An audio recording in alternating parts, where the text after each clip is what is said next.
All right, Katie, thank you. 6:15 right now. So with the first day of 2025 just a couple days away, we're going to look back at all the stories that made headlines over the past year. And this morning, Katie Jeffries taking a look back at the biggest weather headlines from 2024.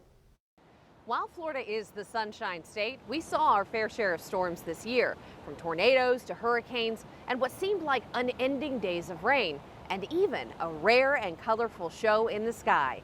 Here's a look at your weather headlines of 2024. When the skies darken, it undoubtedly has a big impact on the First Coast.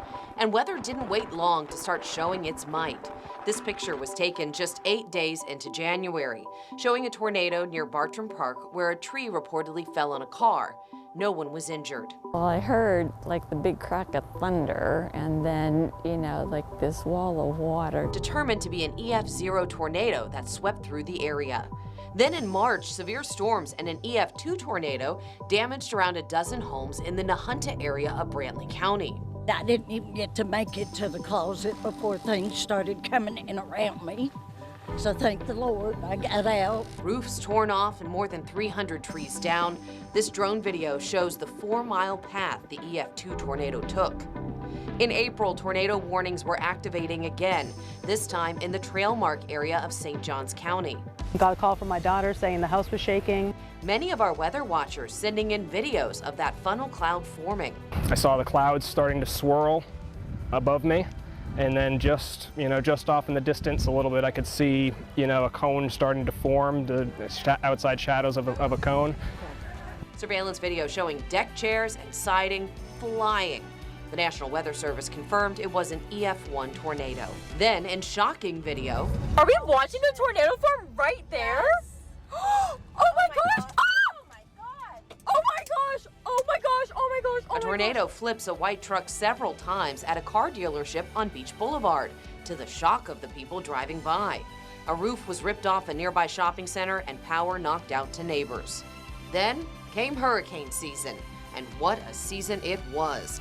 In early August, Hurricane Debby made landfall as a Category 1 in the Big Bend, bringing wind, rain, and downed trees to Lake City. Roads flooded in Baker County along the St. Mary's River, cutting off a neighborhood of around 60 homes. Sunday night was like 7.5 foot, and Monday morning it was like 18 foot. The river crested at just under 20 feet.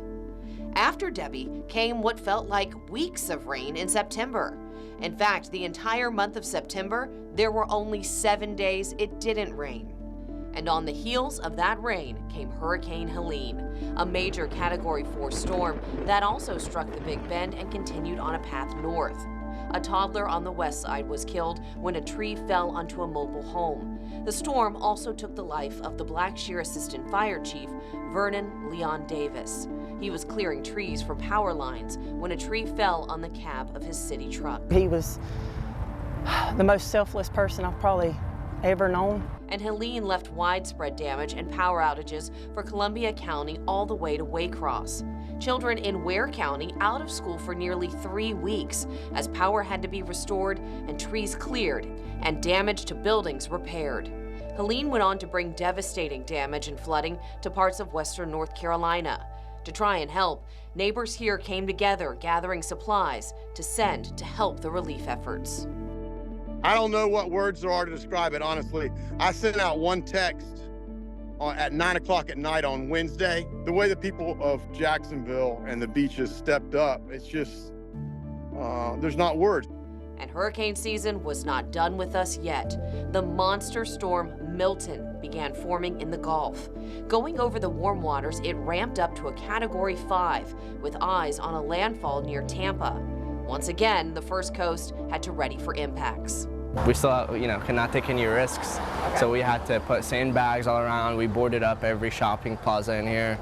In downtown Jacksonville, walls to block water went up around Baptist Health, the result of lessons learned from Hurricane Irma 7 years ago. Milton ripped the roof off of Tropicana Field and unleashed a barrage of tornadoes on South Florida. Jacksonville and the surrounding areas experienced power outages and some downed trees, but overall fared fairly well. Not all weather news was scary, though. We also experienced an extremely rare glimpse at an aurora borealis, the northern lights, twice. brought on by an unusually strong solar storm in June. I'll now have students that possibly have seen the auroras. It brought people out to the beach and in their backyards looking at the skies. And what was thought to be a once-in-a-generation event repeated in October, once again bringing beautiful colors to the night sky for those lucky enough to stay awake to catch it. And I missed that not once but twice, Katie. Rubbing it in twice in a lifetime. Same. Gosh, Honestly, I did too. I missed it twice. So if you missed Katie's half-hour 2024 Jax Rewind special over the weekend, fear not. You can watch the full extended cut, the director's That's cut my favorite version. video right there. Oh, is that the turkeys? That's the turkeys. See, this is why you got to go watch, because that's amazing stuff. It's looks back on all the biggest local news stories, the feel-good moments, like the turkeys going after the officer there. Check that out on First Coast News Plus as well. There was just so much that happened over the last year. A ton. So much. So check it out.